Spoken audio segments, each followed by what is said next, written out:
Salam l'équipe, salam la team des Z, j'espère que vous allez bien. On va parler dans cette vidéo de Lekja, la vipère du football africain, président de la Fédération royale marocaine de football. On a vu qu'il a eu des déclarations très sournoises envers l'Algérie, l'équipe d'Algérie 18 et les Jeux méditerranéens durant 2022. Donc on va voir ce qu'il a dit, on va lui répondre et on va parler justement de ce monsieur-là, de sa politique et aussi de comment contrer tout ça. Parce que maintenant, il est l'heure de passer à l'action, fini les blabla, fini de subir, on va changer la donne et il faut changer la donne. Juste avant de commencer la vidéo, première chose, quand on parle de l'ECJA, quand on parle de la Fédération royale marocaine de football, on ne parle pas du peuple marocain, on ne parle pas du gouvernement marocain. Moi, je ne rentre pas dans ces sujets-là. Vous m'avez jamais entendu insulter un seul peuple ici. Vous m'avez jamais entendu insulter un seul gouvernement ici, un seul président, un seul roi, un seul ministre, etc. Moi, je parle football quand je critique, c'est au niveau des instances footballistiques. Celui-là qui veut comprendre, il comprend. Celui-là qui veut pas comprendre, il se dirige vers le premier mur qu'il voit devant lui et il se conne la tête plusieurs fois jusqu'à ce qu'il soit bien sonné. Maintenant, une fois que ça c'est dit, n'hésitez pas, si vous êtes supporter de l'équipe nationale d'Algérie, à vous abonner si ce n'est pas déjà fait, à mettre un maximum de pouces bleus et surtout à réagir à cette vidéo et me donner votre avis en commentaire concernant l'ECHA, concernant tout ce qui va être abordé. Donc, on recontextualise. Aujourd'hui, Lekja, lors d'une émission radio, il me semble, donc il est revenu suite à la défaite du Maroc en demi-finale. Donc, ils auront fait un match de plus que nous. Ils seront qualifiés juste au tour précédent. Ils auront été éliminés par l'Italie sur le score de 2-1, il me semble. Donc, bon, on lui a posé la question sur la différence, pourquoi cette élimination, la différence avec l'Italie, l'Espagne, ceci, cela. Donc, il a dit, sans rentrer dans les détails, il a dit cette différence, ceci, cela. Concernant les autres, c'était un match d'entraînement, sachant que la seule autre équipe qu'il a affrontée, à part se citer, c'est l'Algérie. Donc déjà, ça serait bien que le bonhomme soit un peu plus courageux parce qu'on connaît les vices qu'il a derrière. On sait qu'il est dans les coulisses au niveau de la CAF, hein. Il a un très très bon poste, il est bien placé. On sait qu'il y a beaucoup de choses concernant les échecs de l'Algérie, ou en tout cas les tentatives d'échecs de l'Algérie avant Gassama, qui étaient toujours liées au Maroc, que ça soit directement ou indirectement. Et donc, qui dit lié au Maroc dans le foot dit lié à l'Ekja, bien évidemment. L'Ekja, donc voilà. Et suite à ça, on a vu que c'est quelqu'un qui à plusieurs reprises, a tenté de parler de l'Algérie, mais sans jamais être catch, sans jamais être direct. Quand on sait que quelqu'un a une haine envers une nation, envers une équipe de foot et qu'il a un haut poste à la CAF, c'est déjà très très problématique. Quand on parle de conflit d'intérêts, de trafic d'influence, de ceci, de cela, vous aurez compris principalement de qui on parle certainement de plusieurs personnes, de plusieurs implications, mais il n'y a aucun doute que cette personne-là est impliquée. On a déjà parlé de lui, en tout cas j'ai déjà parlé de lui dans plusieurs vidéos, je l'ai toujours répété, quand je parle de lui, je parle de lui, ça ne sert à rien pour les attardés mentales qui n'arrivent pas à faire la différence entre une personne et une nation, entre une personne et un gouvernement et ceci et cela. Si vous avez des problèmes à comprendre, c'est pas de ma faute. Donc, maintenant, on sait qu'on a un ennemi qui est déclaré et visible. Qu'est-ce qu'on doit faire? Qu'est-ce qu'on doit faire? Est-ce qu'on continue à subir ou est-ce qu'on continue pas à subir? Avant de répondre à cette question, on va rappeler les faits sur les U18.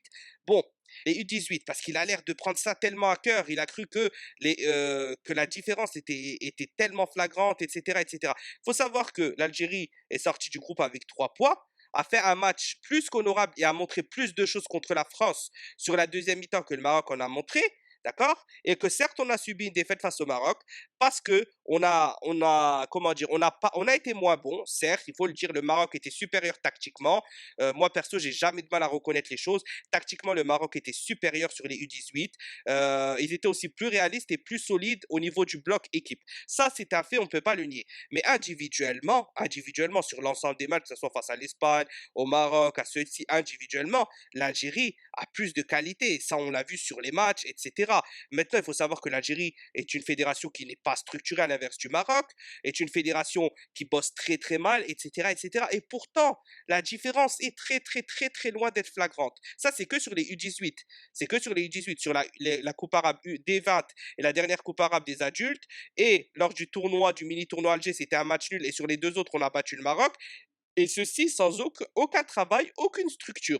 Donc, le jour où l'Algérie commencera à travailler, aura une fédération compétente, croyez-moi que l'écart se recreusera de manière où il n'y aura même plus capacité pour le Maroc de battre l'Algérie sur les jeunes équipes. Ça, c'est sûr et certain. Seulement pour l'instant, on n'est pas encore passé au niveau du travail. Justement, donc la solution, c'est quoi? Déjà, la solution, elle vient d'un domaine plutôt footballo-politique. Donc, au niveau de la fédération, ça commence par là. Déjà, quand on sait qu'on a un ennemi déclaré, comme j'ai dit, ce qu'on fait, c'est qu'on empêche cet ennemi de nous attaquer. Donc, ce qu'on fait, c'est qu'on essaye d'être aussi puissant que lui, aussi puissant que ses alliés, au niveau de ceux qui prennent les décisions, ceux qui sont capables de prendre des décisions. Et les décisions se prennent à la CAF. Quand vous voyez le nombre de Marocains donc au service de l'ECJA, présent à la CAF. Au niveau de la CAF, que ce soit des membres, que ce soit des gens qui prennent des décisions dans certains types d'instances, de sous-instances, et que vous voyez le nombre d'Algériens, ben, vous avez tout compris. Vous avez tout compris. C'est qu'il faut introduire l'Algérie au sein de la CAF. On sait que Amara va avoir un poste. Il faut continuer à ramener du monde, à ramener du monde. Ramener du monde, ça se fait pas comme ça. Ça se fait avec des votes, avec ceci, avec cela. Donc déjà, il faut casser les clans en Algérie pour que tous les Algériens soient unis au niveau du football. Ensuite, il faut trouver des alliés au sein de la CAF pour pouvoir être contre le camp là qui décide des choses contre nous. Ça, c'est le point essentiel et ça va demander du temps. Il faudra au minimum, et il faut travailler à partir de maintenant, il faudra au minimum 1 an et demi déjà pour commencer à avoir des mini-résultats. Et c'est très important parce que la CAN 2023 se jouera justement dans 1 an et demi, en hiver 2023. En hiver 2024, en janvier 2024, c'est officiel maintenant. Donc, il va falloir travailler jusque-là. Une fois que ça, c'est fait, il va falloir prendre en compte, et ça, la vidéo arrive, sur les catégories de jeunes, que ce soit les U16 au U23, au A', il va falloir que ça bosse, que ça bosse, que ça bosse. Ça veut dire mettre les gens compétents en place, mettre des vrais coachs, mettre une structure, des regroupements, des amicaux, des détections, aussi bien à l'étranger, des formations pour les équipes, pour les locaux, vu que les trêves ne sont pas pareilles qu'en Europe, etc., etc., etc. Donc voilà, il y a un énorme travail à faire à ce niveau-là. Donc ça ne va pas être fait du jour au lendemain, mais ce travail doit commencer dès maintenant. C'est important, dès maintenant. Cet ennemi maintenant, l'ECJA, la CAF, la FIFA, tout ceci est lié, comme je vous l'ai déjà dit dans plusieurs vidéos. Maintenant que l'ennemi est visible, l'ennemi doit être combattu. Maintenant que l'ennemi est visible, je répète, l'ennemi doit être combattu. Il doit être combattu avec les armes disponibles au niveau des instances de football africaines.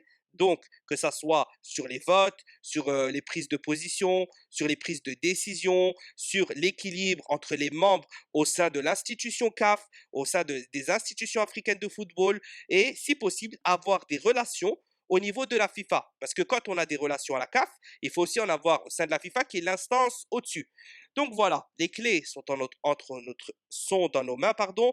Maintenant, c'est à nous de jouer. C'est à l'État algérien en officieux de jouer. Vous savez pourquoi je ne dis pas en officiel. Les plus malins auront compris. Donc, c'est parti. Ennemi détecté, au boulot, cible, et on attaque.